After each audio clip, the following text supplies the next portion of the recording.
Shalom, Bapak Ibu yang dikasihi Tuhan.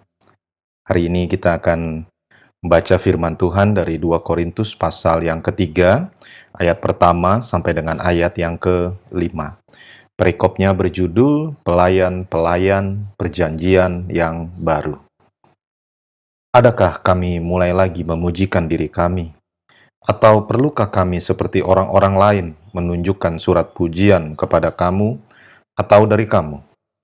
Kamu adalah surat pujian kami, yang tertulis dalam hati kami, dan yang dikenal dan yang dapat dibaca oleh semua orang.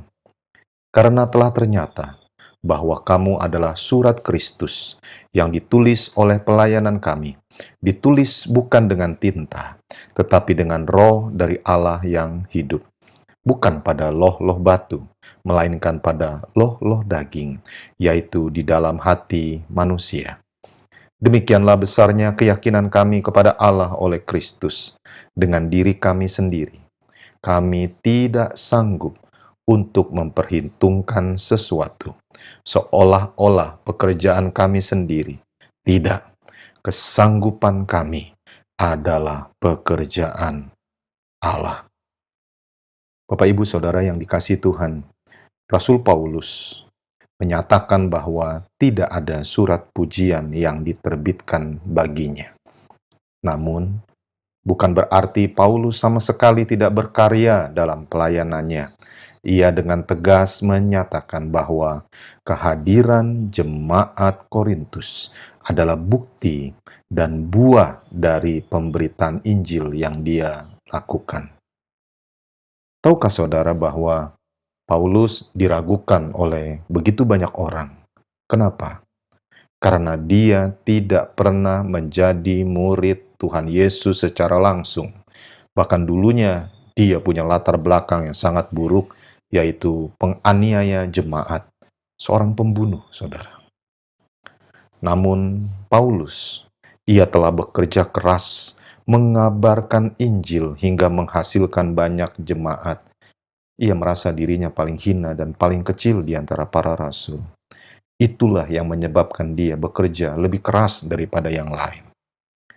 Hal itu menjadi bukti bagi orang-orang yang meragukan status kerasulannya. Mari dengarkan saudara.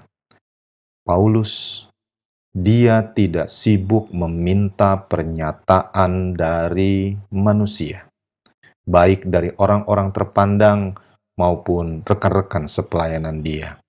Tetapi dia justru sibuk dengan cara terus berkarya bagi Tuhan.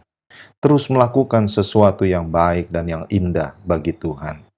Maka dengan sendirinya, hasil karyanya menjadi buah yang membuktikan statusnya sebagai rasul, orang yang dipilih oleh Tuhan sendiri. Hal yang lebih indah adalah Paulus mengakui bahwa semua itu bisa terjadi karena kuasa Tuhan, bukan karena kekuatan seorang manusia. Bapak Ibu, mungkin saja orang lain memandang kita rendah karena kita punya latar belakang kehidupan yang sangat buruk. Mungkin juga orang lain memandang kita rendah karena kita bukan dari keluarga terpandang, bukan orang kaya, dan bukan juga seorang yang ahli di ladang pelayanan. Dengarkanlah, kita tidak perlu marah, tidak perlu merasa malu, apalagi rendah diri. Kuatkanlah hatimu. Tak perlu kita mencari pembuktian dari komentar orang-orang. Tidak perlu lihat review orang-orang terhadap kita. Sebab satu-satunya pembuktian yang kita butuhkan adalah berasal dari Tuhan. Inilah yang membuat pelayanan kita bercahaya di depan orang-orang dan menampilkan kemuliaan Tuhan. Satu hal yang penting yang saya ingatkan hari ini adalah tetaplah berkarya. Tetaplah bekerja bagi Tuhan. Tetaplah menghasilkan buah-buah yang manis di hadapan Tuhan. Pada akhirnya, banyak orang kelak akan melihat kualitas sesungguhnya dari buah yang kita hasilkan. Janganlah engkau dan saya, kita dibuat pusing oleh komentar orang lain. Justru sebaliknya, kita harus tetap bertekun dalam pelayanan yang Tuhan percayakan kepada kita. Biarlah pengabdian kita menghasilkan buah yang baik, yang menyenangkan hati Tuhan, yang manis, yang dapat dinikmati oleh banyak orang. Terpujilah nama Tuhan. Marilah kita terus sibuk dalam mengasihi Tuhan dan mengasihi sesama kita manusia. Tuhan Yesus memberkati.